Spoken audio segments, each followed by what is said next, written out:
Et le Seigneur vous bénisse au nom de Jésus. Nous avons un thème ce mois qui nous amène tous à réfléchir. C'est le verset de Matthieu chapitre 26, le verset 41. Qui dit veillez et priez afin que vous ne tombiez pas dans la tentation. L'esprit est bien disposé, mais la chair est faible. Gloire à Dieu. Gloire à Dieu. Veillez et priez. Et c'est Jésus qui parlait à ses apôtres. Veillez et priez. Mais avant de continuer, nous devons suivre l'explication de veiller. Nous devons suivre l'explication de tentation et prier. Veiller veut dire quoi? Signifie rester éveillé, vigilant et attentif sur le plan spirituel. C'est demeurer en alerte face aux ruses de l'ennemi, discerner les dangers qui menacent notre foi et vivre dans une communion constante avec Dieu. Veillez.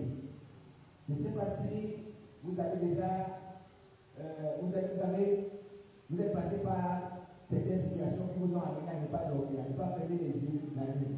Vous restez éveillé pendant peut-être toute la nuit. Je ne sais pas si vous avez déjà eu passé pour d'autres, quand ils ont de l'argent à la maison, ils ne dorment pas. Même si c'est la souris qui passe, parce que c'est les bambous qui sont là. Et c'est le chat qui fait un bruit, qui passe les bambous qui sont rentrés dans la maison.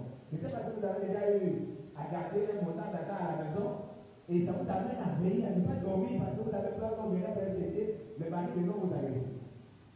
Et il y a peur pour d'autres, c'est rester éveillé, ça veut dire, pensant toujours que non, ce que j'ai là, on peut venir chercher, on peut, la personne reste comme un agent de sécurité qui passe toute la nuit parce qu'il a en train de dîner, il est en train de regarder si les ballons ne peuvent pas casser les pommes de musique, si les ballons ne peuvent pas casser les murs, il veille, il monte, il descend, il monte, il descend. Et pour d'autres, pour les empêcher de dormir, on met certaines pièces sur les murs, ils sont obligés d'aller là-bas, pointer, et à tout moment, ils ne dorment pas, il est obligé de faire, parce qu'après on va regarder s'il est passé à 7 heures ou à quelle heure où il devait faire le brigade.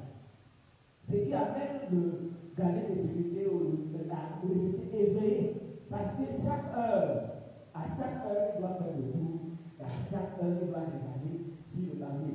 Au fur et à mesure qu'il passe pour mettre sa pièce, pour faire le blocage, il est obligé de rester éveillé, il ne dort pas. Il est obligé de faire le tour. S'il doit faire 4 tours par nuit, il est obligé de faire les 4 tours, sinon le matin, son patron va le demander, ou son chef va lui dire pourquoi tu ne vas pas faire le tour.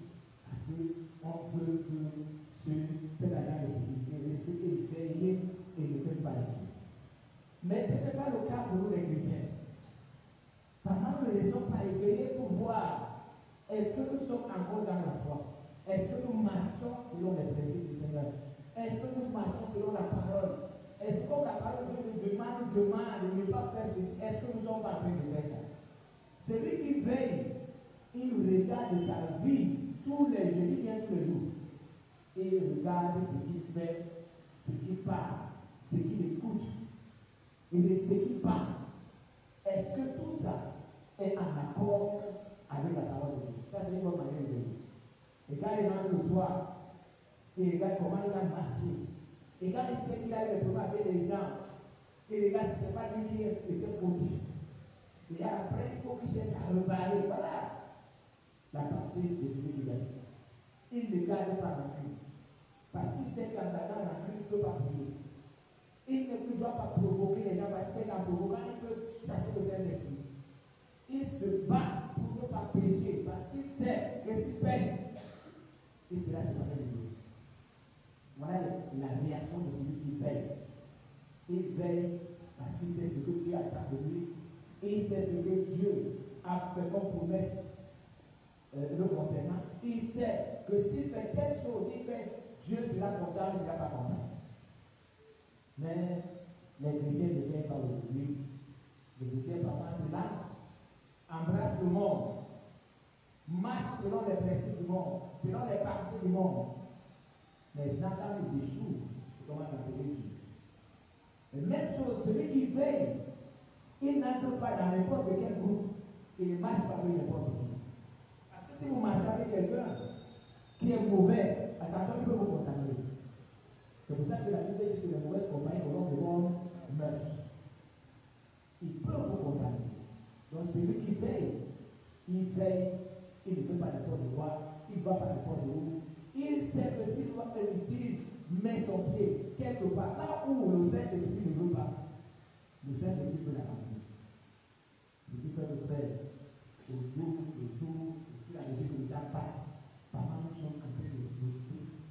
Ça veut dire attiser le Saint-Esprit, parce que le Saint-Esprit, parfois, nous demande d'aller à gauche, on choisit d'aller à droite.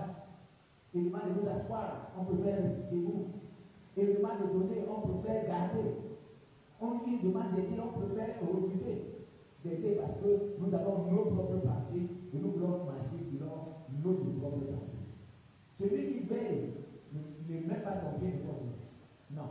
Celui qui veille ne fait pas n'importe quoi. Il veille et il voit si réellement il a réalisé selon la parole de Dieu. Ce qui se passe avec les intellectuels que nous avons dans nos maisons. Si vous entrez dans la maison et vous n'appuyez pas sur l'intellectuel, vous serez sur la société. Mais si vous appuyez, et si vous appuyez sur l'intellectuel, vous aurez la lumière. C'est la même chose avec le chrétien. Le chrétien doit savoir que s'il fait telle chose, je veux la lumière dans la vie. S'il fait telle chose, c'est les ténèbres qui vont m'envahir. Et là, il veille, il va toujours faire ce qui doit maintenir la flamme, la lumière dans sa vie. Jésus a dit, je suis la lumière du monde. C'est donc le Amen. Alors, prier, c'est quoi? C'est communiquer avec Dieu avec foi et sincérité. Pourquoi on prie avec foi? Parce que parfois, on ne prie pas avec foi. On prie, mais après la prière, on annule nos prières avec les soucis, les inquiétudes. On annule les prières avec les paroles qui détruisent notre vie. Et c'est bien dire avec foi. Prier avec foi. Prier avec foi veut dire quoi? C'est quand tu finis de prier, tu dois déjà accepter que ce que tu as demandé, tu possèdes déjà la chose. C'est pour ça que la Bible dit la foi, c'est une preuve nationale de ce qu'on espère et une démonstration de ce qu'on voit. Comment tu peux démontrer alors que tu n'as pas que tu te montres? Ça, c'est dans le cœur. Tu montres que j'ai déjà, parce que je sais que tu as fait les promesses. Comme j'ai prié, j'ai la solution. Amen. Ceux qui n'étaient pas là, je dis, je vais faire un témoignage de ce qui s'est passé vraiment en l'église quand nous étions au rassemblement. Il y a une fille qui est tombée. Pendant que j'étais assis, je me comment la mener derrière. La voix m'a dit, va. Pour la première fois, je ne me suis pas dit. La voix a insisté, va aider les frères. Et quand la voix a insisté, je me suis levé. Et quand je me suis levé, je suis allé aussi là où les frères priaient. J'ai trouvé qu'ils allaient poser les mains, j'ai prié, on s'était posé les mains. Quand on a terminé, ils ont dit non, ma soeur, repose-toi. Je vais les deux là se reposer quoi? La personne va se reposer là. Nous avons prié et nous avons fait ce que Dieu a demandé. Il faut qu'on voit ce que Dieu a fait. Parce que nous, on a fait ce que nous devions faire. Maintenant, c'est à Dieu de faire ce qu'il nous a promis. J'ai dit à la fille, lève-toi. Vu son état, le frère m'a dit non. Lève-toi. Dieu a dit, je l'ai dit, on est à Jean. Mais lève-toi au nom de Jésus, marche. Lève-toi. Elle s'est levée. Elle dit, allez, on va dans la salle. On continue à devenir. Le frère me regardait. Elle est dans la salle. Elle s'est levée. Est-ce qu'elle est là dans la salle là? Parlement, nous manquons cette foi. Nos frères, comme on a déjà prié, de lui un peu réparer ses camoles. Maintenant, quand le frère va se lever, on va lui voir la fille. Au paracétamol ou à la prière. Nos frères, comme on a prié comme ça, allez rapidement à l'hôpital. Maintenant, Dieu, on a prié alors pour toi. Et c'est comme ça que nous limitons nos prières, parce que nous manquons de cette foi. Nous manquons cette foi. Nous ne voyons pas que ce que nous avons demandé, Dieu est capable de nous donner ça. Non. Il faut qu'après la prière, on doit commencer à passer à celui qui a de l'argent dans la famille, on passe à celui qui a. Et maintenant, quand vous venez de confiance sur ces gens-là, ils ne vous donnent pas de l'argent. Parce que par moment, quand ils vous regardent, ils voient que vous avez vos 2 enfants, ils ont vendu leurs enfants, vous avez encore vos 2 enfants, et ils ne vous donnent pas. Ils vous disent qu'ils ont des problèmes, le business ne marche pas, il est dans sa voiture, il mange bien, son compte bancaire est loué, mais il va te dire qu'il n'a pas d'argent. Pourquoi? Parce que quand il se regarde, lui il est fidèle à son Dieu, il a donné ses enfants. Mais toi, tu n'es pas fidèle à ton Dieu, tu as encore des enfants, Dieu ne demande pas des enfants. Dieu demande seulement que tu acceptes Jésus et que tu aies la foi. Et il te donne tout ce qu'il faut. Mais quand tu pries, tu annules la prière. La prière est un temps d'adoration, de reconnaissance, de confession, de supplication et d'intercession. Elle permet aux croyants de recevoir la direction, la force et la grâce nécessaires pour vivre selon la volonté de Dieu. Malgré que tu suives la volonté de Dieu. Pour vivre selon la volonté de Dieu.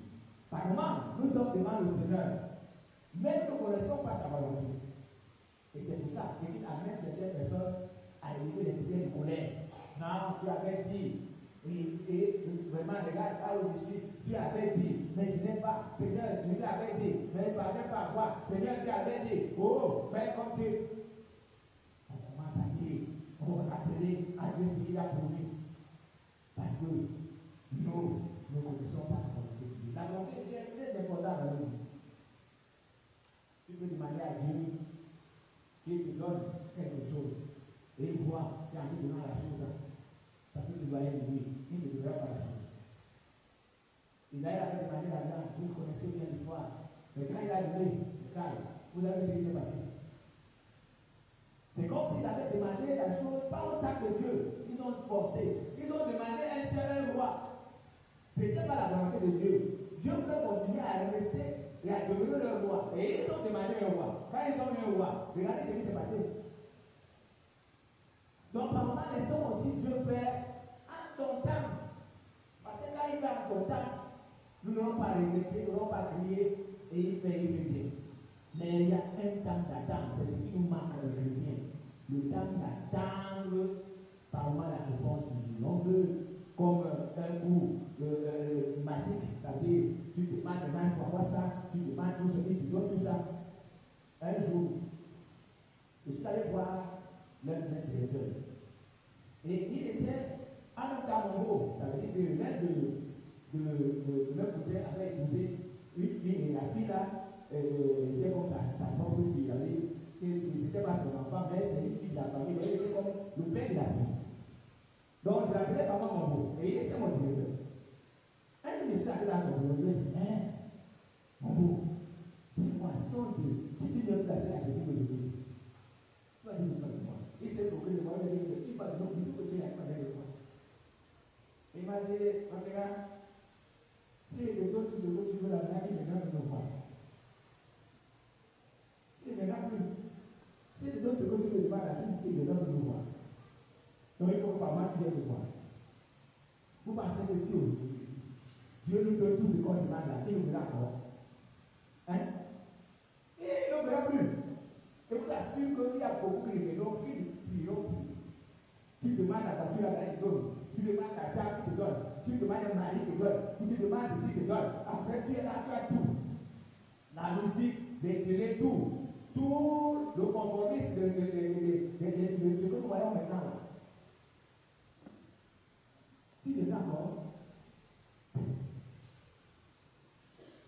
Je suis sûr que nous prions devant Dieu tous les jours là. Si Dieu nous donne tout ce qu'on demande, les églises vont s'équiper. Mais la preuve en est que regardez ce qui se passe dans certains frères. Quand ils sont là, ils sont chômeurs. Ils sont avec nous, ils prient jeunes. Ils sont là avec nous, ils prient. Bon, les nuits de prière. Mais quand Dieu les bénit, commence à travailler.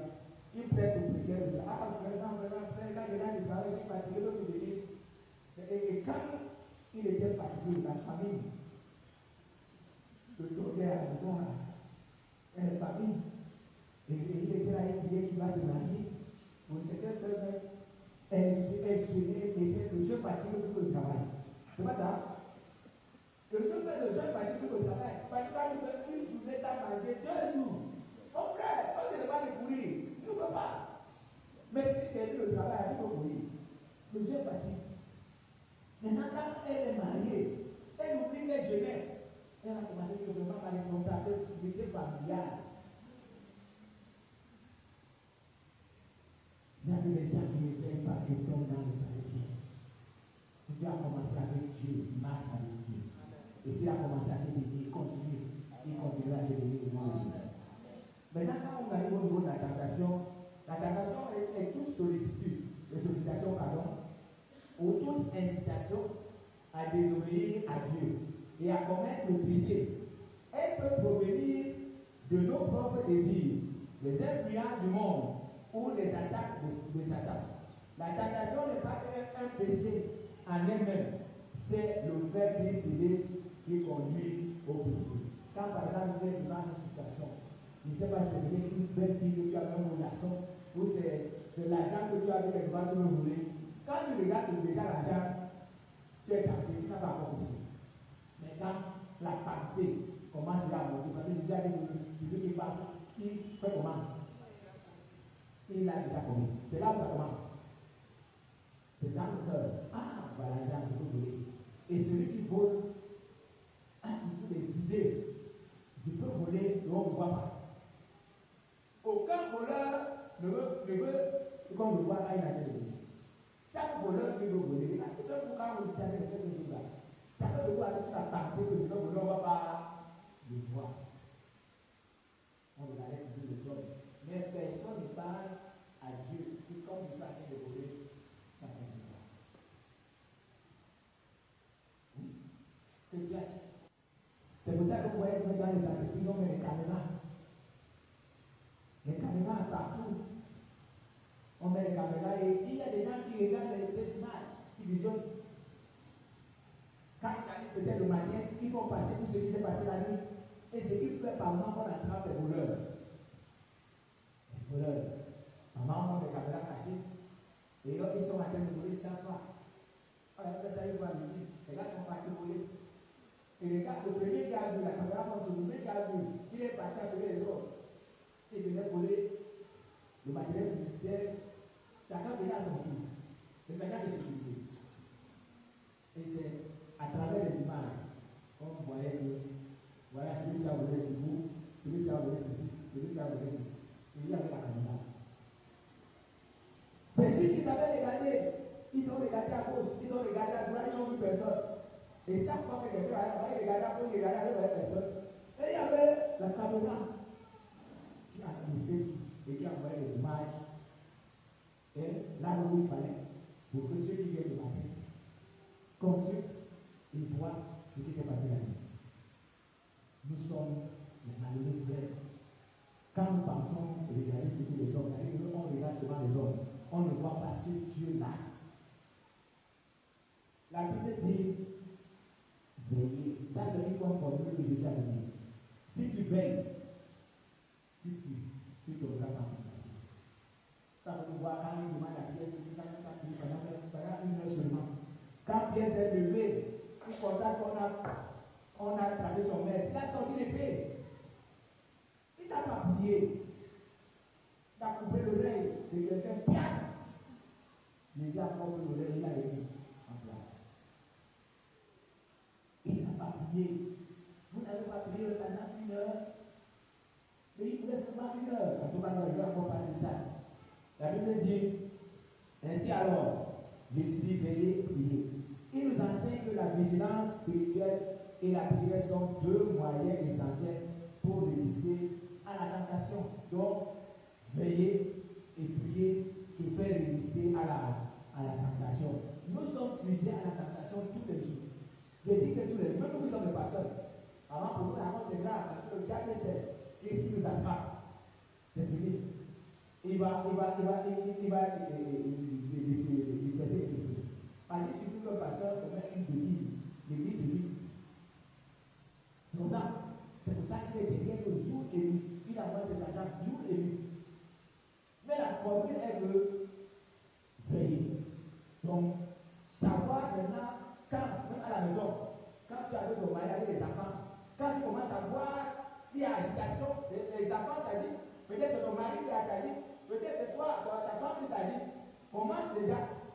veilleur ne suit pas le besoin que les gens font devant lui. Ça veut dire que c'est un enfant qui a volé. Ne perds pas ta foi parce que l'enfant a volé. Si c'est un enfant qui est tombé enceinte, ne perds pas ta foi parce que l'enfant est tombé enceinte. Si c'est un enfant qui ne sait pas ce qu'il a fait, ne perds pas ta foi. Tu dois toujours veiller en disant, si c'est arrivé, je n'ai pas la possibilité de changer la chose, mais ma foi ne doit pas être brûlée. Ma foi ne doit pas être brûlée. Celui qui veille, on te licencie, ta foi ne doit pas être brûlée. Gloire à Dieu. Et ce n'est pas la fin du monde. Et voilà l'histoire de quelqu'un qu'on a licencié comme ça. Quand il arrive à la maison, et il dit à sa femme qu'on l'a licencié. Sa femme a dit, maintenant, bienvenue à l'entreprise, et elle a cité le nom de son mari. Amen. Un exemple, que j'arrive à la maison, je dis à ma femme, on m'a licencié. Elle dit, bienvenue à l'entreprise, va bien. Le monsieur n'a pas compris. Elle a dit à son mari, si vous allons faire maintenant, on va vendre les yeux. Tu vends les yeux, je vends les yeux, il n'a pas vendu les yeux. Allez, ils ont commencé à vendre les yeux. Papa, ils vendent les yeux, les enfants vont acheter les yeux, papa vend les yeux, monsieur vend les yeux. Après, un monsieur qui fabriquait les bijoux a vu comment cette famille a été en train de faire du commerce. Et le monsieur là s'est approché de lui, et le monsieur a dit à ce monsieur, s'il te plaît, je vois comment vous faites votre commerce, vraiment vous êtes efficace. Mais, je vais vous proposer une chose. Est-ce que vous pouvez accepter de prendre les bijoux sur moi? Vous ne me donnez pas de l'argent. Mais vous allez vendre, vous venez vous payer votre bénéfice, et vous venez me verser mon argent. Monsieur a accepté, et toute la famille est allée dans le business. Ils sont devenus des millionnaires en un véritable. Des millionnaires. Parce que non seulement il avait des bijoux, il vendait aussi les yeux. Amen. Vous voyez, quand il est sorti, il passait, ça va donner. Travail vidéo. Et ce qui arrive par moment, quand nous sommes en face de situations, nous ne croyons pas que Dieu est capable de faire, de changer. Non, on voit seulement le bout de notre nez. Gloire à Dieu. Jésus a dit, Jean 10, le voleur ne vient que pour développer, égorger et détruire. Mais moi, je suis venu afin que les petits aient la vie et qu'elles soient dans l'abondance. Pendant son séjour de l'air, Jésus a pris la peine de montrer aux apôtres et à ceux qui le suivaient comment faire pour être agréable à Dieu. Voilà, c'était son travail. Et vers les ruses de Dieu. Si nous suivons les enseignements de Jésus et les mettons en pratique, nous marcherons selon la volonté de Dieu. Nous serons moins stressés et les soucis ne seront pas notre partage. Parce que pour chaque situation, nous verrons les promesses de Dieu et saurons qu'il a la solution. Nous serons moins malades parce que Dieu ne permettra pas que les maladies de l'Égypte nous atteignent. Il a dit dans l'Exode, chapitre 1, verset 26, je suis l'Éternel qui te guérit. Nous serons bénis parce que Dieu a promis la bénédiction à ceux qui obéissent à sa parole. Sa protection sera notre partage. Il dit dans Isaïe 54, verset 17, tout à le forger contre toi sera ça, c'est fait. Est-ce que nous le croyons? Notre vie sera couronnée par la joie, la santé, la paix, la bénédiction et le salut. Toutes ces choses que le monde recherche dans aujourd'hui. Le monde a besoin de la paix. Voyez, on parle de la paix dans le monde entier, mais il n'y a pas de paix. Mais ces choses que le monde recherche aujourd'hui, Dieu nous les donnera. Si aujourd'hui nous faisons, nous prions et nous restons en sa présence. En lisant le verset 20, nous comprenons que Jésus, il veut nous préserver. Il nous veut nous préserver de quoi? De la tentation. Parce que c'est la tentation qui commence à causer des problèmes. Car c'est elle qui nous conduit à la chute et à l'éloignement de Dieu. En effet, tout commence par là. Dans la Bible dit dans 1 Jean 1, 13, 15, que personne lorsqu'il est tenté ne dise, c'est Dieu qui me tente, car Dieu ne peut être tenté par le mal et il ne tente lui-même personne. Mais chacun est tenté quand il est attiré et avancé par sa propre convoitise. Vous attendez, Chacun est tenté quand il est attiré et amorcé par sa propre convoitise. Ce n'est pas Dieu. Mais c'est le diable. On va pas dire que c'est le diable qui a fait. C'est quand tu es attiré et amorcé par toi-même, c'est-à-dire ta propre convoitise, ce n'est pas le diable. Je vous assure que si le diable peut nous parler, il va venir nous dire que laissez-moi tranquille. Tout ce que vous mettez là, ici, par là. Écoutez bien. Tu es attiré toi-même. Tu ne vois pas le diable. Et amorcé par sa propre convoitise. Puis, la convoitise, lorsqu'elle a conçu, enfante le péché. Et le péché étant consommé, produit quoi? La mort. Donc, ça commence par nous, ce n'est pas le diable. Pendant qu'il vient, on va dans le message, il vient nous proposer certaines choses. Mais il y a certains moments, c'est nous, c'est notre manière de constater, notre manière de regarder, notre manière de parler. C'est là où nous sommes amorcés. Et après, on se retrouve dans le péché. Voici le cheminement. Écoutez les. La tentation commence lorsque l'homme est attiré, puis amorcé. C'est là, tu es attiré, tu dois voler. Non, tu dois sortir le gars, tu dois sortir la femme. Donc tu es déjà activé. Et tu es comment? Amorcé. Tu es rentré chez toi, tu passes à elle, tu rentres chez toi, tu passes au gars, tu es au lit, tu passes au gars, tu es déjà amorcé.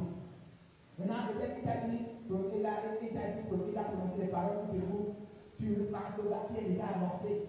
Celui qui fait quand il arrive à ce niveau, lui se met à jouer pour lui. Il ne veut pas t'enlever.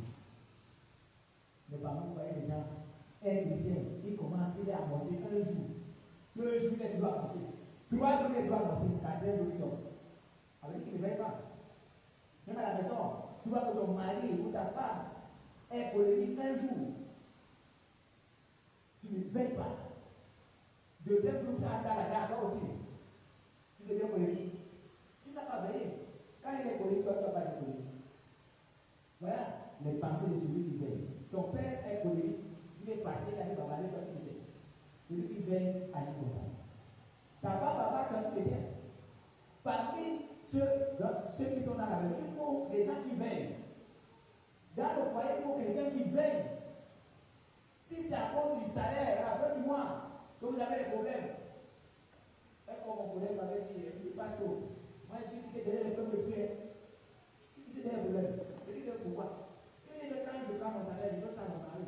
C'est lui qui souffre pour louer la maison, pour les réanimations. Il faut, je suis quitté derrière les problèmes de prière. Et elle a vu que cette histoire-là devait apporter, l'argent devait apporter, donc dans son foyer.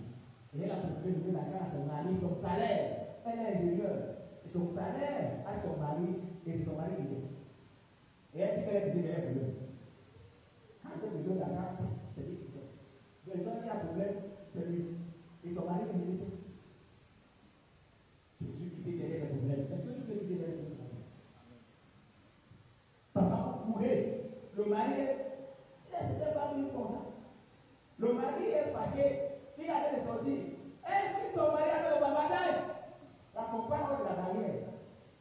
Ça veut dire que tu veux. Ça a commencé dans la chambre.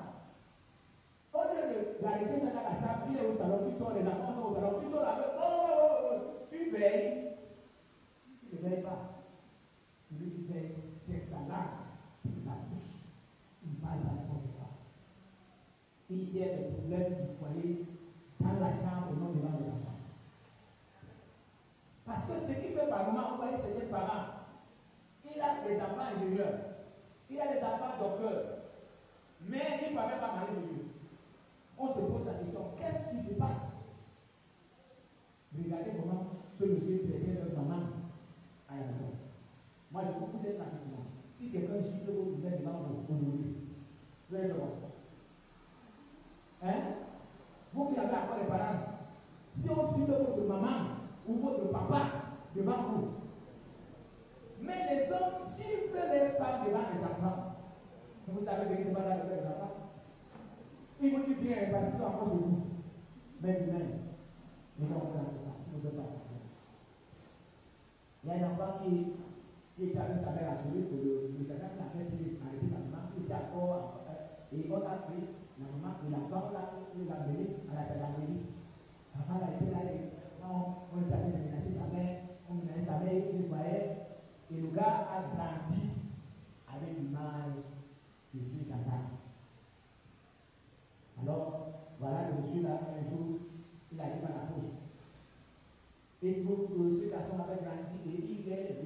dans la pause et le gars là il connaît. Quand le gars le voit entrer, il voulait faire un retrait d'argent, il a dit à ce monsieur, il a passé l'argent de là pour signer tous les papiers et il voulait prendre de l'argent. Le monsieur a signé tous les papiers, il est parti. Quand il est venu la nouvelle, il a dit ça pour l'argent. Qui pouvait justifier qu'il n'a pas pris l'argent? Tous ceux qui sont venus, il a signé les papiers. Le gars était dit que tu as signé les papiers hier. Tu as pris ton argent. Il est parti. Il n'a pas mis dans les morts. Oui, le gars a remboursé, il a rempli la pièce. Parce qu'il a vu comment on a torturé qui? Sa mère. C'est pourquoi je vous dis, frère, si nous veillons dans nos maisons, il n'y aura plus de problème. Il n'y aura plus. Ton mari est là, il travaille fâché. La femme qui veille, il ne lui adresse pas la parole de votre maman. J'ai raté parce que tu ne veux pas parler aux gens. Présente toi aussi. Non, ce n'est pas comme ça. C'est de laisser d'abord gérer sa colère et lui donner tout ce qu'il faut. Tu ne lui dis rien, même si la femme a volé, tu ne lui dis rien. Parce qu'il est venu avec un problème. Au contraire, tu essaies de lui dire les bonnes paroles. Prononcer les bonnes paroles pour que son cœur se calme. Voilà Dieu.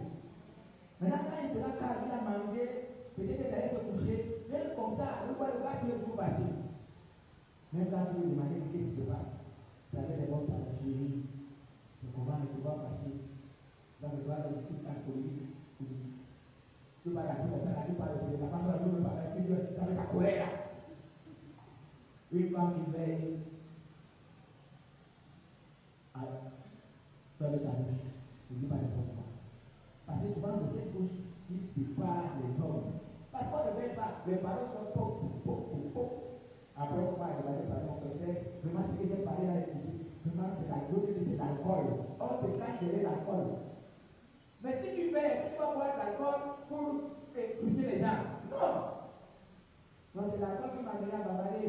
C'est la colère. Pourquoi tu n'as pas pu te maîtriser?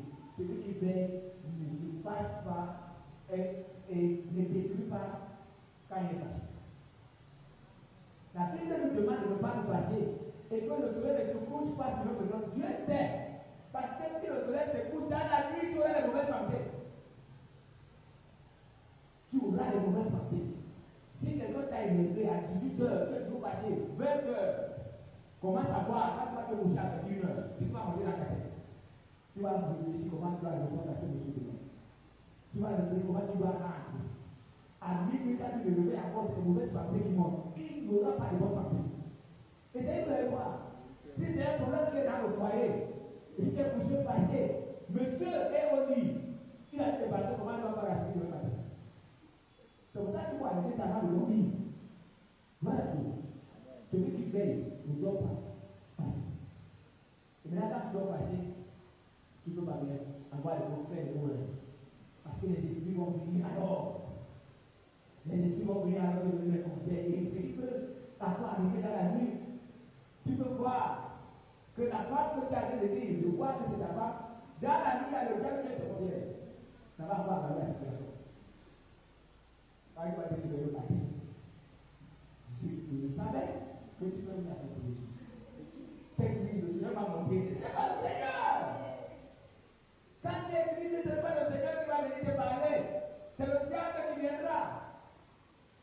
Dieu lui te parle quand tu es en paix, quand le cœur est tranquille, quand le cœur est fertile. Gloire à Dieu. Donc, il a compris la convoitise lorsqu'elle a construit enfin le péché, et le péché est construit pour lui quoi? La mort. Voici le cheminement. La tentation commence lorsque l'on est attiré, puis amorcé. 2. Cela éveille la convoitise qui, une fois conçue, enfant le péché. 3. En fait, le péché consommé produit la mort. La source du problème est donc la tentation. C'est la tentation. Gloire à Dieu. Si nous ne veillons pas et ne prions pas, cette mort spirituelle durera par nous atteindre. C'est pour ça que nous devons rester éveillés. Quand tu vois les enfants commencer à s'agiter là, tu restes éveillé. Quand tu vois les mêmes qui sont des personnes, quand on doit rester éveillé. La Bible nous éclaire dans ce chemin-là. Le diable ne vous tentera que sur les choses que vous aimez et convoitez. S'il est venu parler à Ève, elle faisait quoi à côté de là? Regardez, le jardin était si grand. Mais là, on a dit à son mari, je suis sûr qu'il avait transmis à la lettre ce que lui a dit. Elle faisait quoi à côté de là? On ne dit pas que le diable est allé prendre Ève et l'a amené à côté de l'arbre, et c'est là où il a monté à Ève, et Ève a dit que le fruit était bon. Le diable l'a trouvé là. Et quand il lui parlait, il dit est-ce que Dieu a dit vraiment? Elle faisait quoi là-bas? C'est pour ça que je dis, frère, le diable ne t'attira que sur les choses que tu sais. Si tu aimes la nourriture, il te présentera la nourriture. Si c'est le sexe, il va te présenter ça tout le temps, pour que tu dormes. Ça, c'est son travail. Si c'est le pouvoir, il te présentera le pouvoir tout le temps. Pour que tu dormes, il ne peut pas te présenter ce que tu n'aimes pas. C'est pour ça que regarde dans ta vie et vois tout ce que tu aimes. Comment le diable est en train de t'humilier. Comment il t'humilie? Quand par exemple, il sait que tu aimes la nourriture. Quand il sait que tu aimes le sexe, comme d'autres aiment visionner les films pornographiques. J'ai suivi l'histoire d'un pasteur qui est allé quelque part comme missionnaire. Vraiment, c'est comme tout ce que je dis là. Et quand il est arrivé là-bas, il ne savait pas que les scènes que tu visionnes sont enregistrées. Et le gars, chaque soir, il visionnait 6 films pornographiques. Le samedi, où on voulait qu'il vienne enseigner les jeunes, c'est les jeunes, le gars a dit que vraiment il faut qu'il prépare bien le culte du dimanche. Il a visionné 12 films pornographiques. 12. Et vous dites que ce n'est pas un certain degré, un pasteur. Et il était en mission qui devait prêcher et édifier l'église. Maintenant, quand il part, les chrétiens vont payer la facture. C'est là où on trouve que c'est colossal. La facture est tellement élevée. Et on demande alors à l'hôtel, on a loué l'hôtel, on a loué la chambre. Et ces chambres qu'on a louées ne doivent pas coûter cher comme ça. On a dit que non. Ce qu'il regardait, c'est ça qui a fait la facture augmente. Et on a demandé alors le lycée et tout ce qui on a constaté que chaque jour il nous donnait 6 films pornographiques. Et le dimanche, il devait édifier les jeunes. Il a visionné 12. Et il a refusé de venir et dit que non, il ne prépare le culte du dimanche. Dis-moi, qu'est-ce qu'il pouvait présenter aux gens dimanche, ce dimanche? Qu'est-ce qu'il devait prêcher? Je ne comprends pas. Et ça veut dire que le diable a dit qu'il aimait ça. Et c'est ce qu'il lui présentait partout où il allait. Et on va dire que chez lui, il faisait ça. Et partout, même à l'église. Et c'est de telles personnes que quand il regarde la femme comme ça, il voit seulement que la femme est nue. Et il commence à penser comment il peut faire avoir à cette femme. 12 films pornographiques. Ouais, comment nous faisons honte. Et je suis sûr qu'à l'hôtel, ce n'est pas les chrétiens. Et c'est les chrétiens qui l'ont logé là-bas. Et quand ils ont vu que c'est un pasteur, on te dit, qu'est-ce que vous-même vous visionnez? Quand si on regarde vos téléphones là, si on vous demande de donner vos téléphones là, qui a pu accepter que Jésus me donne son téléphone et l'a mis sur lui? Je suis sûr qu'il y a certaines personnes ici qui ne peuvent pas donner le téléphone. Si me donne le téléphone, c'est que le téléphone sera codé. Parce que sinon, je vais voir ce qu'ils font. Le téléphone sera codé. Et c'est comme ça que le diable nous met en prison, frère. Il met en prison. Pas le mien. Moi, les deux, ça mes enfants. Quand je veux faire les rituels, ils ont collé le coup. Là, ils vont faire les rituels. Et là, après, ils vont regarder, ils vont voir quoi. Est-ce que toi aussi, tu peux donner ton téléphone à quelqu'un? Il y a des codes que tu mets par-ci, le code par-là.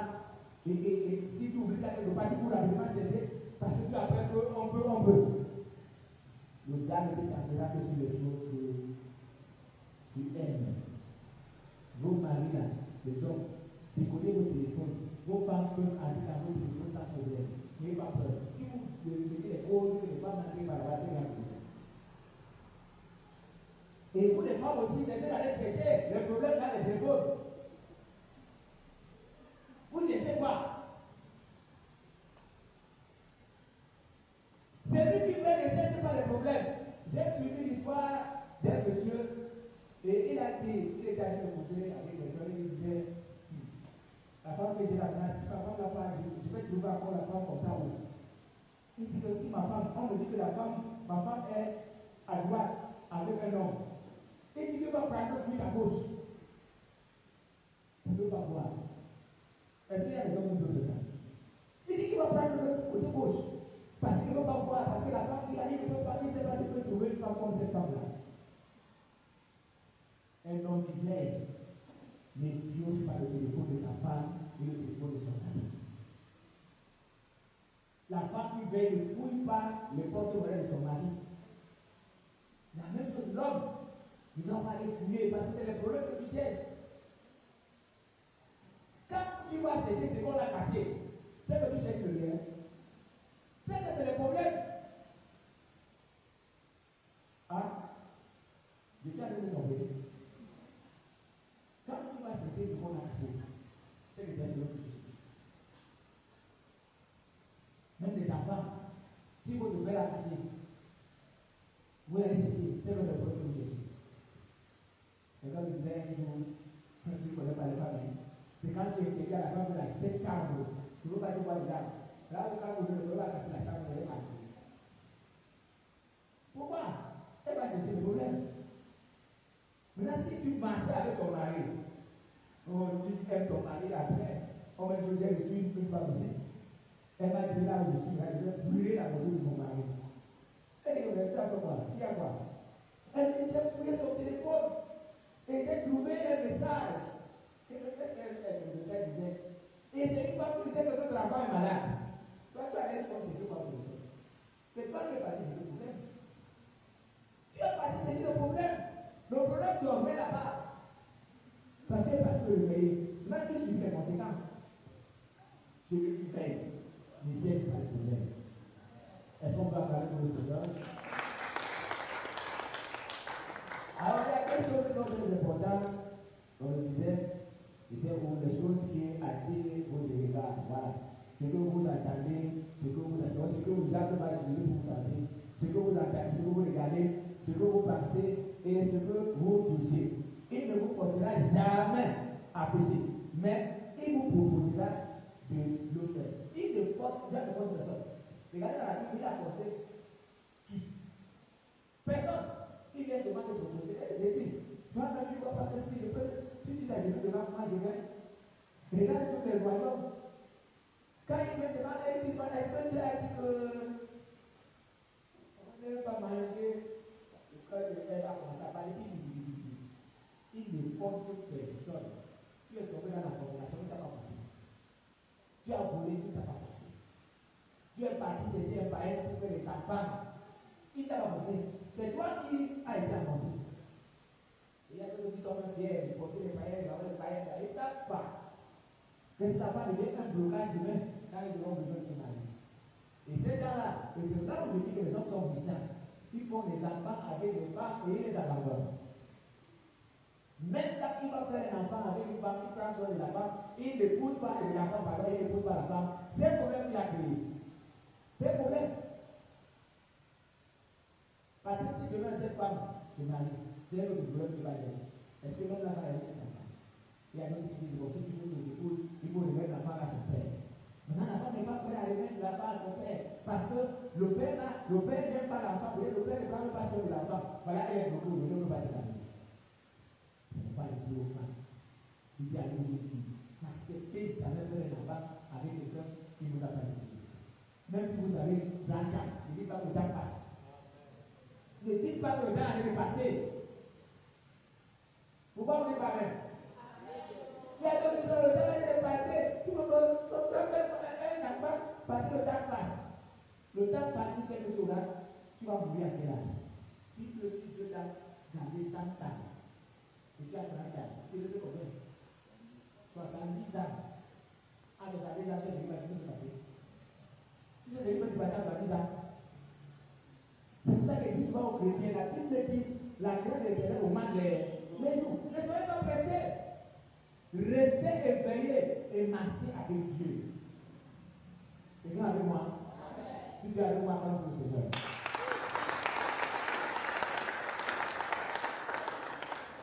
Il n'a pas le pouvoir, le diable n'a pas le pouvoir de vous dominer.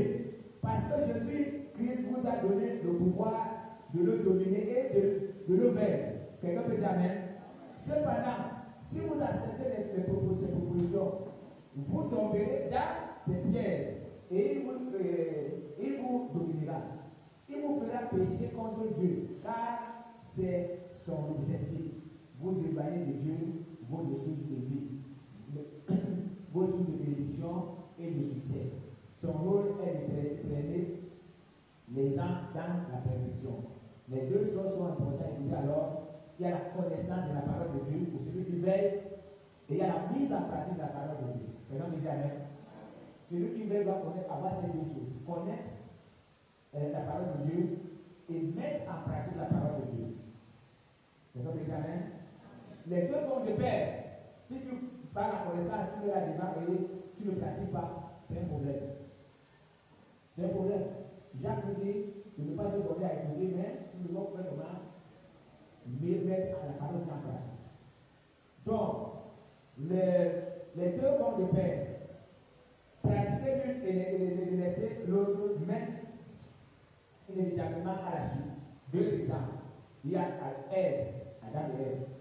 Ils connaissaient la parole, mais ne l'ont pas mise en pratique. La conséquence en a été la mort. Genèse chapitre 3, verset 19. C'est à la sueur de ton visage que tu mangeras du pain, jusqu'à ce que tu retournes dans la terre. Ça, c'est la sanction que Dieu l'a donnée, d'où tu as été pris. Car tu es poussière et tu retourneras dans la poussière. C'est à cause d'eux que le monde entier gémit aujourd'hui sous le poids de leur désobéissance. Deuxième exemple, Jésus-Christ. Il connaissait la parole et l'a pleinement mise en pratique. Pendant qu'il était tenté par le diable, il récitait verset après verset. Le nom de Amen. Et a ainsi remporté la victoire. Alléluia. Matthieu 4, 10, 11. Jésus lui dit, retire-toi, Satan, car il est écrit, tu adoreras le Seigneur ton Dieu et tu le serviras lui seul. Alors le diable le laissa. Et voici les anges vinrent auprès de Jésus et le servaient. Voilà alors ce que nous devons faire. Chaque fois que nous sommes devant la tentation, nous devons connaître le verset biblique clé qui nous aide à sortir de cette situation. C'est pour ça que je vous conseille de lire la parole de Dieu. Chaque fois que nous sommes devant une situation, il y a un verset clé que nous pouvons utiliser et nous appuyer sur ce verset pour avoir la victoire. C'est ce que regardez madame Jésus disait, tenté. Tout ce qu'il disait là, c'est la parole de Dieu. Regardez, vous allez voir le verset. Il est dit, c'est écrit. Il est dit, c'est écrit. Donc il était en train de réciter la parole de Dieu. C'est pourquoi je vous conseille de lire. Grâce à lui, toute l'humanité est appelée au salut gratuit. Des milliards de personnes sont sauvées à cause de l'obéissance d'une seule personne, qui est qui? Jésus-Christ de Nazareth. Est-ce qu'on peut acclamer pour lui?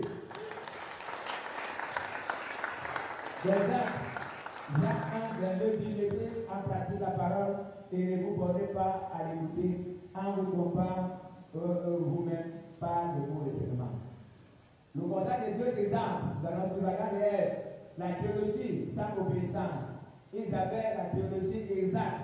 Le jour où tu en mangeras, voilà ce qu'on a, tu mourras. Isabelle, c'est dans leur tête. Mais face à la tentation, cette connaissance est restée comment? Stérile. Le résultat a été la rupture et la mort. Jésus-Christ, la parole incarnée, face aux mêmes tentations, Jésus n'a pas seulement récité les Écritures comme un robot. Il vivait de chaque mot qui sort de la bouche de Dieu. Son obéissance absolue a reparé ce que la désobéissance d'un seul avait brisé, comme l'explique magnifiquement l'Épître aux Romains 5, 19. Car, comme par la connaissance la désobéissance par exemple d'un seul homme, beaucoup ont été rendus pécheurs. De même, par l'obéissance d'un seul, beaucoup seront rendus justes. Quelqu'un peut dire amen? Donc, en résumé, la connaissance sans la pratique mène à l'hypocrisie ou au naufrage spirituel. La pratique sans la connaissance, donc le zèle sans savoir, mène à l'égarement. Il y a des gens comme ça, il peut réciter, mais il ne va pas, c'est pas normal. C'est l'union de Dieu, la connaissance, la parole et de Dieu et la mise en pratique de ces produits une foi solide, bâtie sur le roc, capable de résister aux tempêtes. Matthieu 7, 24, 25. C'est pourquoi quiconque entend ces paroles que je dis et les met en pratique sera semblable à un homme prudent qui a bâti sa maison sur le roc. Il dit bien un homme prudent. La pluie est tombée, les torrents sont venus, les vents ont soufflé et se sont rejetés contre cette maison. Elle n'est point tombée parce qu'elle était fondée sur le roc.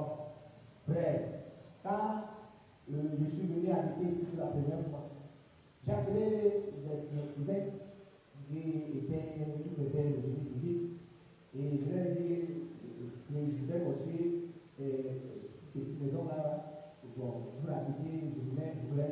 Mais ils sont venus et ils étaient des sages. Alors, voilà ce qu'ils disaient. Ils sont des sages. Il y a un qui a dit non, la toiture doit être à 4 mètres. Et l'autre a dit non, c'est à 3 mètres. Et il y a tellement de discussions. Mais à la fin, ils ont construit une maison et ils ont mis la toiture et la toiture était haute. Maintenant, le vent et la Torah est venu.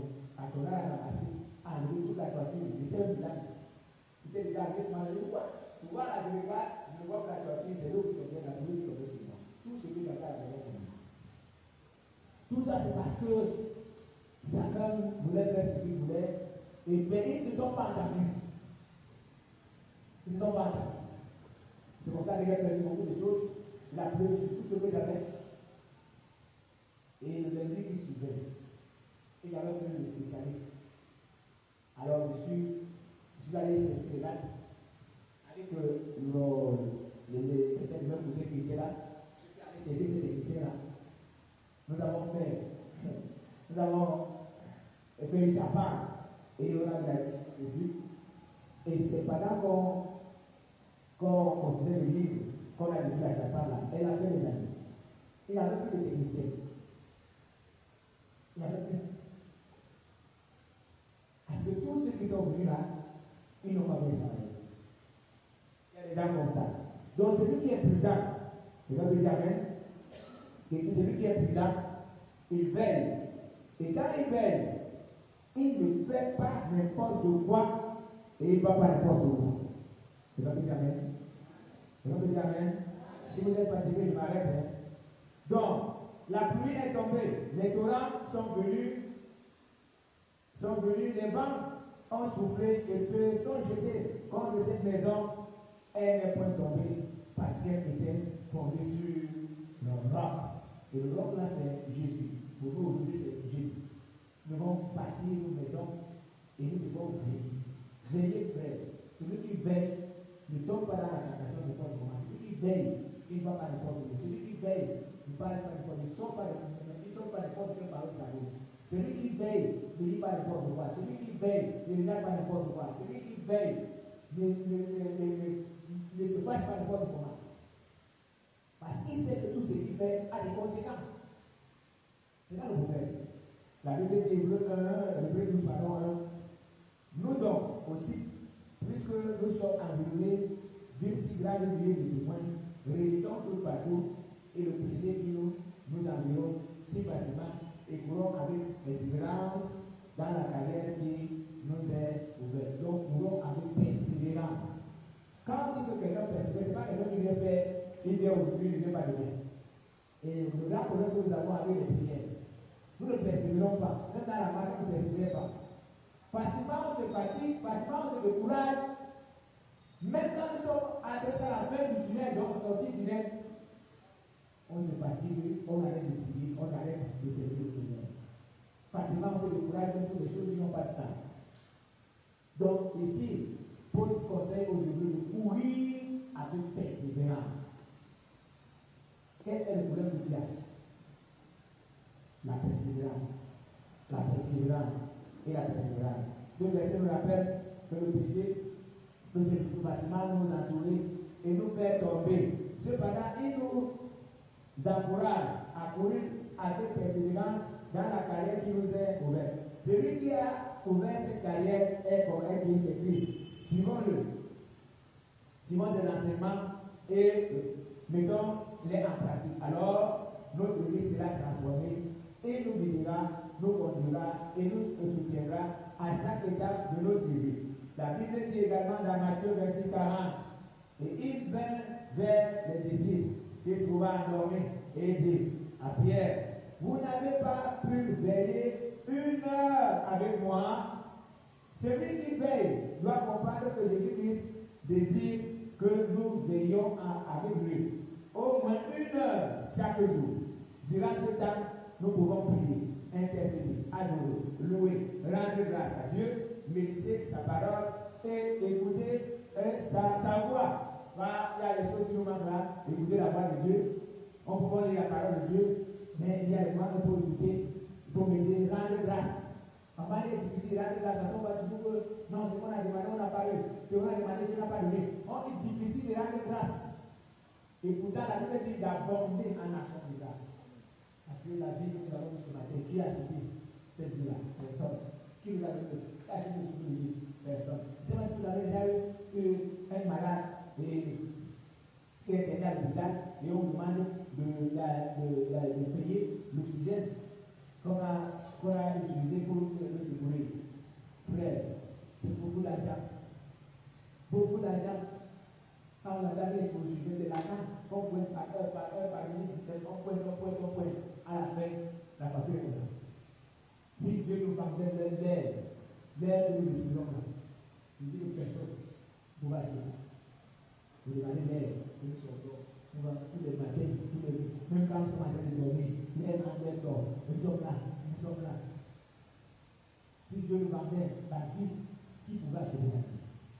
C'est pour ça que quand il décide de retirer cette vie, le plus grand, le plus fort, le plus intellectuel, le plus riche, tombe comme une feuille. Et nous avons le même chemin, c'est la tombe. Que tu sois riche, que tu sois pauvre, que tu sois, je ne sais pas, intellectuel, c'est là.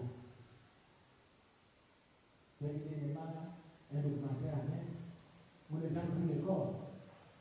Et quelqu'un a brûlé son corps seul. Avec que tu vois, il brûle son corps, il tourne comme ça. Avec le bâton, il tourne. Dès qu'il termine de brûler son corps, il prend la cendre et il jette dans le feu. Et après là-bas, les gens se lavent. Et les gens vont se brossent avec la main. Oui. Nous avons la grâce que ici chez nous, on enterre nos corps. Après avoir organisé une grande fête, c'est que les personnes que je veux aujourd'hui peuvent manger les gens, boire. Nous avons un enfant qui est mort, manger, boire. Les gens sont là, ils discutent. Il n'y a pas de whisky, il n'y a pas de whisky. Et nous sommes là, frères. Dieu nous protège. Il combat pour nous. Qu'est-ce qu'il nous a fait pour qu'on l'abandonne? Qu'est-ce que celui-là nous a fait? On ne parlait pas de la grâce. On ne parlait pas de donner à Dieu quelque chose pour nous dire, Seigneur, merci. Je ne sais pas ce qui s'est passé. Je suis allé ici le matin, j'ai trouvé qu'il n'y avait pas beaucoup d'enfants. Vos enfants sont partis en vacances. Mais c'est parce qu'ils sont restés à la maison. On vous assure que c'est lui qui veille. Tu ne peux pas envoyer tes enfants à l'école à lui. Tout le temps, quand ils peuvent cacher les manteaux, vous les envoyez à l'école. Et vous les réveillez le matin, ils vont à l'école, vous payez la pension. Et voilà. Ici, vous allez commencer à payer les pensions. 80 000, 100 000, 150 000, 200 000, 350 000. Et ici, on enseigne aux enfants pour rien. Et vous êtes incapable de les envoyer à l'école du dimanche. Je lui dis, veille, ne fais pas ça. Ne fais pas ça. Tu ne peux pas laisser des gens. Je lui dis, veille. Il sait que ce qu'on va enseigner aux enfants, ça peut aider dans la maison. Et je vous dis une chose. Vous saurez ce que ça de vous dire quand vos enfants seront plus avec vous. Si votre enfant se déplace, il il n'est plus avec vous, et dès qu'ils sont à la maison, il n'est plus dans la foi, vous allez faire une mauvaise séquence. C'est pour ça que vous devez écouter la parole de Dieu tous les jours. Écouter la parole de Dieu, les envoyer à l'église, même s'il pleut, avec les manteaux. Envoyer à l'église. C'est lui qui fait les gardes ses enfants le matin, le dimanche. Non, il pleut, par exemple, laissez. Lundi, quand les gars vont commencer à s'étendre, même s'il pleut, ils la voix sur la pluie. Allez à l'école. Et par contre, vous êtes privés de nourriture parce qu'ils n'ont pas fait ce qu'il fallait faire à l'école. Mais à l'église, vous ne pouvez pas faire ça. Non, c'est quelque chose dans l'église. Non, donnez à manger. On ne doit pas faire ça aux enfants. Il faut les punir s'ils n'ont pas fait les devoirs à l'église. Il faut les punir s'ils ne sont pas devant l'église. Il faut les punir, il faut les fouetter. Maintenant, celui qui a n'a pas d'enfant. Moi, il y a des éléments qui disent, mais c'est vous qui avez des enfants, les papas. Donc, que le Seigneur nous soutienne. Je comprends que vous êtes en train de vous fatiguer. Mais je vais terminer le message. Gloire à Dieu. Donc, il a besoin que chacun de nous fasse. Est-ce qu'il y a des hommes ici et des femmes qui ont 1 heure d'entretien avec Dieu tous les jours? S'il n'y a pas, vraiment c'est mauvais. Très mauvais. Il dit souvent avec sa femme, un bon chrétien ne doit pas passer 4 heures. Tous les jours, directement, il a dit ça. Un bon chrétien ne doit pas passer 4 heures. Un bon chrétien, 5 heures, il ne doit pas être dormi. La Bible dit que le matin, nous allons lever, que Jésus, ce matin-là, il s'est levé. Je pense que nous allons encore dire ça à la fin. Oui, nous allons dire ça à la suite. Alors, les allons une fois, on va dire ça avant de faire les commentaires. Donc, prenons pour modèle Jésus-Christ, bien qu'il soit le Fils de Dieu, il consacrait du temps à la prière et à la louange et à la communion avec les disciples. La Bible dit, est-ce que vous savez que Jésus louait? La Bible dit dans Matthieu chapitre 26, 30, après avoir chanté les cantiques, ce jour-là, il a chanté les cantiques avec les apôtres. Après avoir chanté les cantiques, il s'est rendu à la montagne des Oliviers. Donc, il passait aussi un moment de louange. Gloire à Dieu. Gloire à Dieu. Mais, elle précise aussi qu'il avait des moments de prière. Dans la Bible précise aussi dans Marc chapitre 1, verset à 36, il dit, vers le matin, pendant qu'il faisait encore très sombre, il se leva et sortit pour aller dans un lieu désert où il priait. Il pria. Simon et ceux qui étaient avec lui se mirent à sa recherche. Malgré qu'il priait avec les apôtres. Mais il avait encore un temps. C'est lui qui veut Jésus. Il avait encore un temps où seul devant le Seigneur, il était en train de prier encore. Il ne regardait pas ce qu'il a fait avec les apôtres. Il ne regardait pas ce qu'il a fait avec la foule. Mais il maintenait sa relation avec son Père. Un moment de prière avant de sortir, avant de commencer à travailler. Et c'est ce que chacun de vous, celui qui veille, doit faire ça tous les jours. Même si vous priez avec les enfants, c'est même écrit en bas, même si vous avez un moment de prière ou de méditation à l'église, en famille ou dans un groupe, il est essentiel d'avoir également un temps personnel avec Dieu. Un moment d'intimité entre le Père céleste et son Fils. Alléluia. Il faut un temps que toi tu restes comme ça maintenant. C'est là où tu profites pour lui montrer certaines choses que tu ne peux pas dire devant les enfants. Certaines choses que tu ne peux pas dire devant ton mari. Tu ne peux pas dire devant. Il y a certaines choses que l'intimité avec le Père. C'est pendant cette heure-là. C'est pendant cette heure que tu profites pour montrer à Dieu le problème que tu as. Que ce soit avec la femme, les enfants, le problème que tu as avec ton business, le problème que tu as avec le travail. Peut-être le travail que tu fais aujourd'hui, on te donne un petit salaire, tu n'es pas satisfait, c'est pendant ce moment que tu as des désirs. Peut-être tu as des péchés, des choses qui sont dans ton cœur, que tu veux abandonner. C'est pendant ce moment que tu gémis. Le Père et le Fils, les deux, le Père et son enfant, les deux, tu es là et tu demandes à Dieu de t'aider. Et je vous ai dit, ayez un endroit dans la maison où vous allez la conduire. Si vous priez aujourd'hui sur le chemin de vie, demain vous êtes là-bas, après demain vous êtes au salon, vous ne pourrez pas, vous ne serez pas efficace dans vos prières. mais trouver un endroit. Et quand vous mettez là, ça va vous obliger chaque jour. Vous allez là-bas. Et vous allez prier le Seigneur. Chaque jour, vous allez vous acheter là-bas. Chaque jour, vous allez vous acheter. Le jour que vous n'allez pas faire ça, vous allez sentir comme si vous avez péché. Vous êtes habitué à aller rencontrer Dieu là-bas. Et Dieu, dans le désert, il a fait un endroit où les enfants, les sacrificateurs, où les nourrices allaient le rencontrer. Quand il est arrivé au bas de la montagne, Moïse montait, c'est là où il rencontrait ceux de Dieu là. Et quand il est arrivé, alors il a construit un tabernacle. Ils savaient pas où comment on entrait. C'est pour ça qu'il disait que celui qui a vu, n'entre pas là-bas. Et il a fait là-bas le rencontrer. Il faut avoir un endroit. Quand tu es là. Et si par exemple tu es dans la maison, il y a beaucoup d'agitation, tu peux voir quand tout le monde dort, ou quand tout le monde est parti, ou ceux qui ne travaillent pas. C'est là où tu organises alors ton moment de prière et ton moment de méditation pour que personne ne te demande. Tu vas être en train de faire tu es dans ta boutique, c'est là où tu veux méditer. Tu dis un peu la parole de Jean-André. Tu dis non. C'est pas, il faut avoir un cas où son ne va pas trouver. Ton téléphone ne va pas sonner. Le téléphone ne va pas trouver. Tu es avec ton Dieu. Quelqu'un me suit? Donc, le péché nous surprend souvent. Lorsque nous cessons de veiller, c'est ça. Quand on cesse de veiller, c'est là que tu as qu'à faire la formation. Mais quand tu restes de veiller, frère, quand tu vois ça venir déjà, quand c'est un garçon qui commence, tu sais déjà là où il est parti. Oui, tu as dans le taxi, quelqu'un commence à déjà payer le transport. Tu comprends déjà, le homme ne peut pas s'abonner. Tu es élevé, tu sais déjà là où il est allé. Quand il commence à t'apporter ici là, tu sais là où il est allé. Tu es élevé. Quand il te rend visite, tu sais déjà ce qui va se passer. Parce que tu as une chambre, tu es une fille, peut-être tu es à l'université, tu as la chambre. Les garçons viennent, je suis ton lit. Il vient s'asseoir et tu es la vie. Tu vas te ramasser. Celui qui veille ne fait pas ça. Si il est venu, tu fermes ta chambre, tu mets le banc dehors, là où tout le monde vous voit.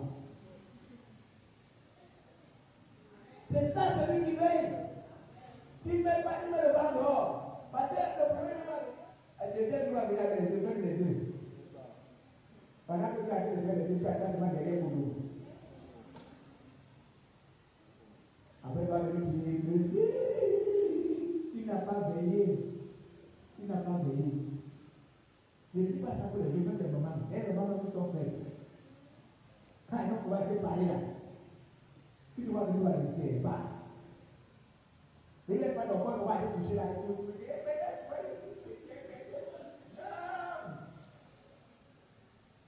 Celui qui veille, ne laisse pas qu'on touche son corps n'importe comment.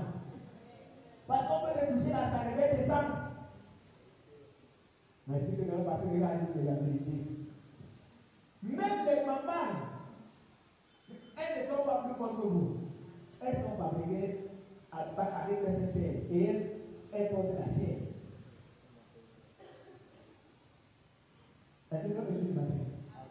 Celui qui veille n'accepte pas que quelqu'un, tu sais que quelqu'un a fait les aventures, tu donnes les oreilles de côté.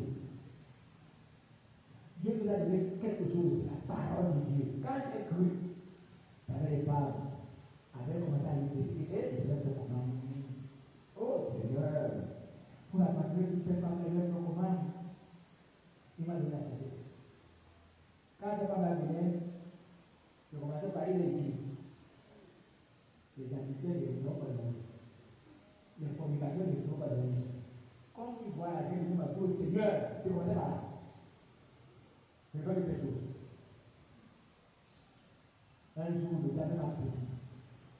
Il y a une qui est venue me voir. Je sors de lieu de service.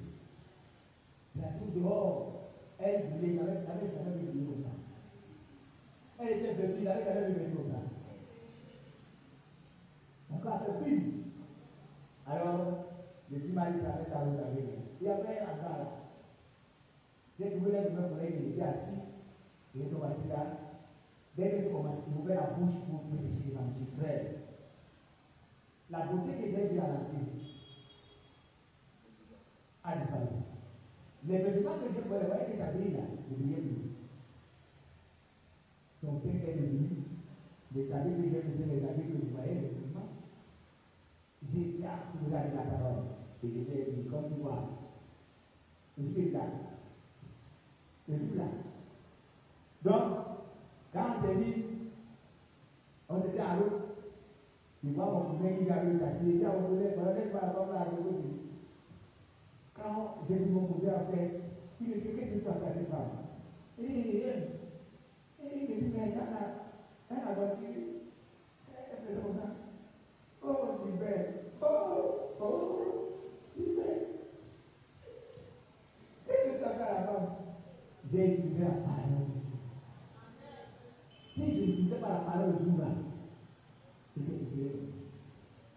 c'est pour ça que je vous conseille, celui qui veille, chaque situation, il y a un verset biblique.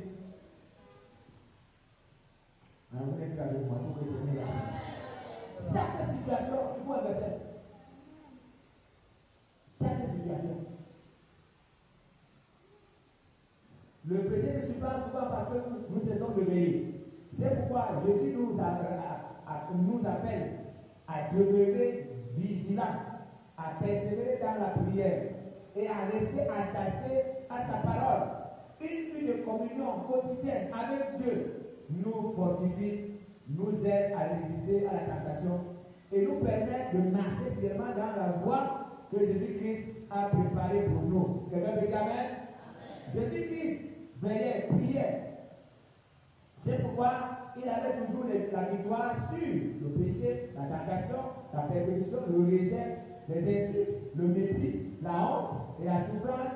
Même face à la mort, il n'a pas fait. Avant, vous savez qu'il y a des gens qui sont très forts pour élever les autres. Vous savez que tu as fait tomber, il a dit le poison dans la bouche. Vous regardez la bouche, comme ça. Allez, il a dit le poison. Même quand tu veux masser ton maman, il a dit les paroles qui blessent. C'est souvent choquant, mais ça fait mal. Tu peux avoir un mari ou une femme qui a des paroles comme ça, plaisant à tout moment. Mais je vous dis, frère, moi je prie souvent au Seigneur. Ce matin, je dis, Seigneur, pendant la journée, je ne veux pas blesser quelqu'un. Je ne veux pas blesser quelqu'un. Mais s'il arrive qu'on te blesse, toi qui veilles, ne te marche pas. Pourquoi ne pas dire ne vous vengez pas. Celui qui veille ne se venge pas. Il ne se venge pas. La Bible dit avant la vengeance, avant la réflexion, dit le. Mais vous savez que par contre, nous sommes animés de l'esprit de vengeance. Vous voyez, par contre, nous qui avons des voitures, quelqu'un peut passer, tu fais poum. Tu ne fais pas 2 kilomètres, tu fais la même chose. Il ne faut pas dire que frère, il y a un somme à remplir. Tout ce que nous faisons, tu fais le mal, tu le fais le mal. Tu fais le bien, tu le fais le bien. Mais si tu veilles, tu verras Dieu le bien. Gloire à Dieu. Nous avons besoin du Saint-Esprit dans ce combat de tous les jours. Car les mauvais esprits et le monde des ténèbres travaillent tous les jours, jour et nuit. Comme nous sommes là, ils sont au travail. À la nuit, ils sont ici selon le travail. Toujours au travail. C'est comme ça. Le Saint-Esprit est prêt à nous apporter la consolation, la révélation, la force et le soutien pour mener à bien le combat de tous les jours. Et rester ferme et ne pas tomber dans le péché. Et surtout, dans la prise de décision, voilà un sérieux problème. La prise de décision. Je décide de ne plus saler ce monsieur. Est-ce que le Saint-Esprit qui va le faire ça? Je décide de trouver le droit à ma famille. Je décide de trouver le droit à mon mari. Je décide de faire ceci. Est-ce que c'est le Saint-Esprit? Nous avons un sérieux problème au niveau de la prise de décision. Moi, je reste comme ça, il y a des vraiment, je constate qu'il y a un problème sérieux en ce qui concerne la prise de décision. C'est au niveau de la prise de décision qu'on définit ce qu'on va faire. Pourquoi dans la prise de décision? Parce que c'est le carrefour de notre vie et de notre marche quotidienne. C'est dans la prise de décision que tout se passe. Faire ou ne pas faire. Écouter ou ne pas écouter. Donner ou ne pas donner. Aller ou rester sur place. Combattre ou ne pas combattre. Arranger ou ne pas arranger. Garder rancune ou ne pas garder rancune. se venger ou ne pas se venger, pécher ou ne pas pécher. Donnons au Saint-Esprit la priorité, la première place alors pour qu'il nous accompagne dans la prise de décision. Quelqu'un peut dire Amen? Écris sur ton calepin la prise de décision. Qu'est-ce que je dois faire quand il faut faire? Qu'est-ce que je dois faire au moment opportun? La prise de décision. Là où tout se passe. Je prends la décision de pécher, de ne pas pécher. Je prends la décision d'aimer ou de ne pas aimer. Je prends la décision de me venger, de ne pas venger. Tout se passe dans la prise de décision. Écoutons alors. Celui qui veille passe moins de temps sur des choses qui ne lui apportent rien dans sa marche chrétienne. Quelqu'un peut dire Amen? Celui qui veille ne fait pas les choses pour faire à cause des hommes. Amen. Mais il fait ce que Dieu lui demande de faire parce que c'est à Dieu qu'il rendra compte. Quelqu'un peut dire Amen? Celui qui veille pratique la piété dont la faute à des choses de Dieu. Quelqu'un peut dire Amen? Parce qu'il sait où il va et ce qu'il l'attend. Celui qui veille pratique la piété, l'amour ardent des choses de Dieu, comme la parole de Dieu, l'amour ardent de la parole de Dieu, parce qu'il sait où il va et ce qu'il l'attend. Frère, nous sommes en train d'aller chercher vers le paradis. Et nous savons que la voie n'est pas facile. Il y a beaucoup d'embûches. Nous ne devons pas faiblir. Amen. Celui qui veille pratique l'amour du prochain, parce que ce qu'il sème pour le prochain, il le moissonnera, que ce soit le bien, que ce soit le mal. Celui qui veille n'obéit pas au malin et le pouvoir du malin. N'agit pas en lui. La Bible dit, 1 Jean 5, 18, nous savons que quiconque est né de Dieu ne perd ses points. Écoutez ce qui suit. Mais celui qui est né de Dieu s'égarde lui. On a dit que c'est Dieu le garde. Il s'égarde lui-même. Ce n'est pas le pasteur, il se garde lui-même. Je me garde moi-même que je ne dois pas pécher. Il se garde lui-même et qu'est-ce qui se passe? Que le malin ne touche pas. Vous avez suivi? Donc, ce sont parfois de demander à Dieu de faire ce que nous pouvons faire. Oh Seigneur, aide-moi à pardonner cet homme-là. Quand tu as commencé à faire l'homme-là, tu as prié. Seigneur, aide-moi à ne plus voler. Quand tu as commencé à prier, tu as volé, tu avais prié. Seigneur, aide-moi à ne plus commettre la fornication. Quand tu avais commencé la fornication, qui t'avait aidé à prier? Utilise seulement le même chemin que tu as utilisé, la décision, la prise de décision, et sors tranquillement. Amen. C'est tout. Utilise seulement la prise de décision. Donc, aider, Jésus dit, Jean 15, 5. Je suis le cep, vous êtes le sarment. Celui qui demeure en moi, en qui je demeure, porte beaucoup de fruits. Car sans moi, vous ne pouvez rien faire. Allons-y. Le faire de mépriser son prochain, de voler, de commettre l'adultère, de mentir, de escroquer, de surfacturer, de détourner, de se masturber, de forniquer, de pratiquer toute l'homosexualité, de regarder de la pornographie, de se connecter sur les réseaux sociaux pour des fidélités, de pécher, bref, de faire ce qui est contre la parole de Dieu a des répercussions sur nos vies et cela démontre qu'on ne veille pas. Quand tu es connecté là, la voix dit ne laisse pas. Ne fais plus, tu fais toujours. L'essai que tu parles, tu fais toujours. Proverbe dit quoi? Proverbe 6, 32. Mais celui qui commet un adultère avec une femme est dépourvu de sens. Celui qui veut se perdre, voilà là, vraiment ce verset-là m'intéresse beaucoup. Celui qui veut se perdre agit de la sorte. Donc celui qui veut se perdre continue à pécher. Continue à faire le mal. Celui qui veut se perdre agit de la sorte. Il n'aura que plaie et ignominie. Et son propre ne se passera point. Car la jalousie met un homme en fureur et il est sans pitié au jour de la vengeance. Donc celui qui commet ces choses il est hors de sens. Celui qui veille passe sa vie quotidienne sur la balance de Dieu tous les jours pour voir s'il est en conformité avec la parole de Dieu. Chaque jour, il passe sa vie sur la balance de Dieu. Amen. David disait, Psaume 119, 11, je sais la parole dans mon cœur afin de ne pas pécher contre toi. Et le psaume 19, le même psaume dit encore 105, verset 105, psaume 19, 105. Ta parole est une lampe à même pénétrer à mon sentier. Donc il voyait que sans cette parole, il marcherait dans les ténèbres. Gloire à Dieu. Gloire à Dieu.